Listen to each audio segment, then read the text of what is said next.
আসসালামু আলাইকুম। Crown cement সকালের খবরে আমন্ত্রণ জানাচ্ছি আমি ইসমত মিলি। চিরচেনা কোলাহল নেই, বেদনাবিধুর বিদ্যালয় শোকস্তব্ধ আজ। দূরাকাশের শূন্যতায় উড়ে গেছে ছোট্ট ফুলকলিরা, পুড়ে গেছে শিশুর বায়না, ভেঙে গেছে মায়ের আয়না। বিয়োগ বেদনার হিসেবটা বড্ড ভারী হয়ে গেল বেঁচে থাকা কোমলমতিদের জন্য। যারা চোখের সামনে দেখেছে সহপাঠীর করুণ পৌরা মৃত্যু, তারা এখনো ঘুমের ঘোরে আটকে ওঠে। হাসান মাহমুদ জানাচ্ছেন বিস্তারিত।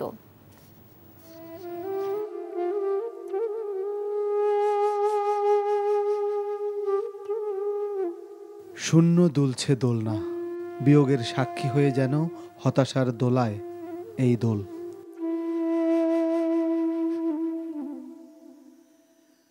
ঝরে গেছে সোহাগের ফুল। অমানিসার আধার ঘেরা দুঃসহ স্মৃতির ঘেরাটোপেই আটকে আছে সামির।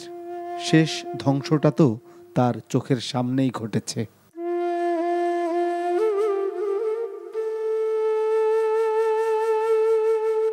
মানে থ্রি যে ক্লাসটা, ওটা থেকে একজন লোক বেরোতে পারে না। এখান থেকে সবকিছু আটকানো ছিল, এই জন্য হইচই সবাই চিল্লাচ্ছিল, আর আগুন তো আস্তে আস্তে বাড়তেছিল।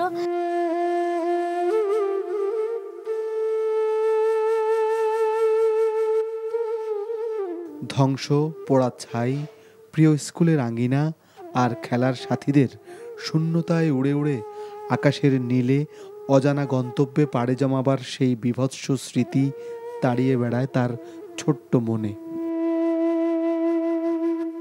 বিষাদ ভরা চোখে জল, ভয়, আতঙ্ক আর স্বজন হারাবার বেদনা।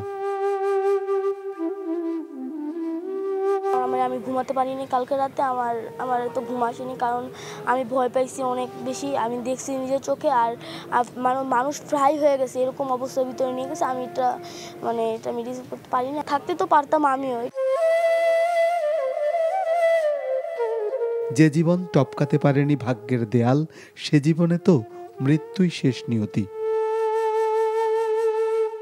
নিয়তির ঘাড়ে বন্দুক রেখে যত অনিয়ম আর অন্যায্যতাকে ছাপিয়ে যাবার যে সংস্কৃতি, তাতে বড় ক্ষত হয়ে থাকলো মাইলস্টোন। আমরা বেঁচে গেছি, হয়তো আমাদের পাশে যেহেতু এটা হয়েছে, আমরা বিকট আওয়াজের মাধ্যমে যে পেয়েছি এবং যাদের মর্মান্তিক যে লাশগুলো নিজের হাতে তুলেছি, তা কোন সময় ভাষার বুঝিয়ে বলার মতো নয়। আগুন ধরে গেছে, বিল্ডিং ভাঙছে, অনেক ছাত্র নাকি মনে করেন যে আপনার আহত হয়েছে। যে ফুল থরে থরে কলকাকুলিতে সুবাস ছড়িয়েছে উচ্ছল শ্রেণীকক্ষে, সেখানে এখন পোড়া ব্যাগ, বই খাতা, আধ খাওয়ার টিফিন, মায়ের বেঁধে দেয়া মায়া। ছুটির ঘন্টার আজ তাই কোনো তাড়া নাই।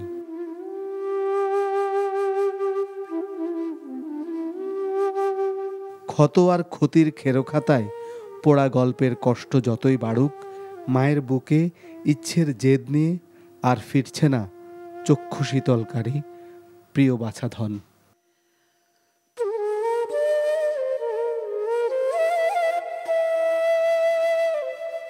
Hasan Mahmud, NTV news, Dhaka. এই ঘটনায় হতাহতদের খবর জানাতে জাতীয় বার্ন ইনস্টিটিউট থেকে যুক্ত হচ্ছেন সহকর্মী কায়কোবাদ। দগ্ধদের চিকিৎসা সম্পর্কে সর্বশেষ কি তথ্য আছে আপনার কাছে, আমাদের বিস্তারিত জানাবেন।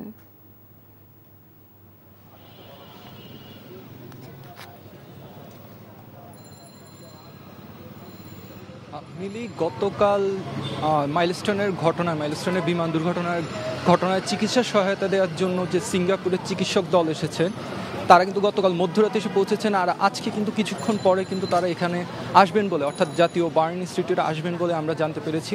তারা কিন্তু এখানকে যে চিকিৎসা সেবা চলছে তা দেখবেন, এমনকি তাদের পরামর্শ দেবেন। একসাথে আরেকটি তথ্য জানিয়ে কি, গতকাল রাতে কিন্তু নাফি নামের 9 বছরের আরেকটি শিশু মারা গিয়েছে, অর্থাৎ মৃত্যুর মিছিলটা কিন্তু আরেকটু লম্বা হলো।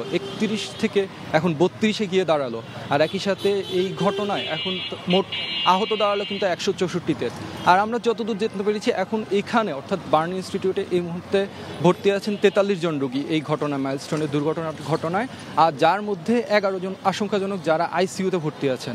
আর শুধুমাত্র এই হাসপাতালটিতেই কিন্তু 11 জনের মৃত্যু হয়েছে এই ঘটনায়। একই সাথে ঢাকা মেডিকেলে কিন্তু 1 জনের মৃত্যু হয়েছে, অর্থাৎ এই জায়গায় কিন্তু 12 জন, আর টোটাল কিন্তু 32 জনের মৃত্যু হয়েছে এখানে।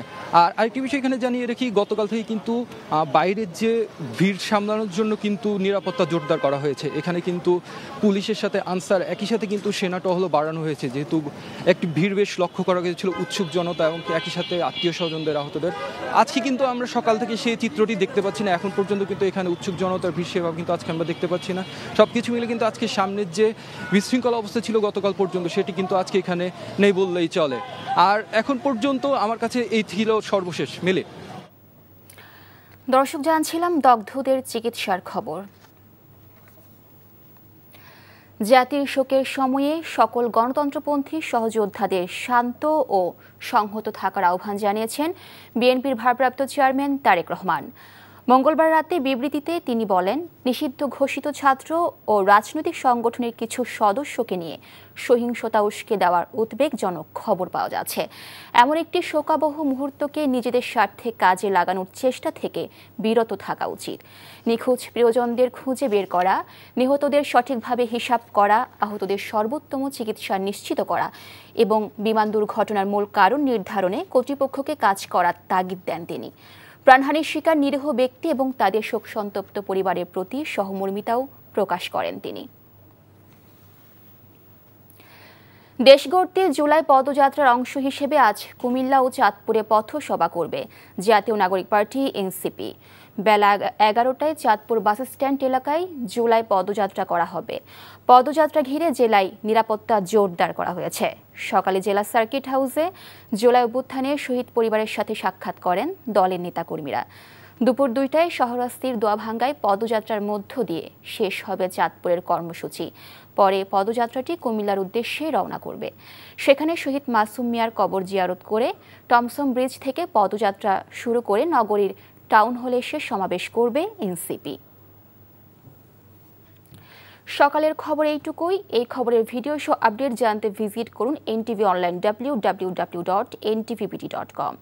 এছাড়াও এনটিভির জনপ্রিয় সব অনুষ্ঠান ও খবরের আপডেট জানতে ভিজিট করুন আমাদের ইউটিউব ও ভেরিফাইড ফেসবুক পেজে।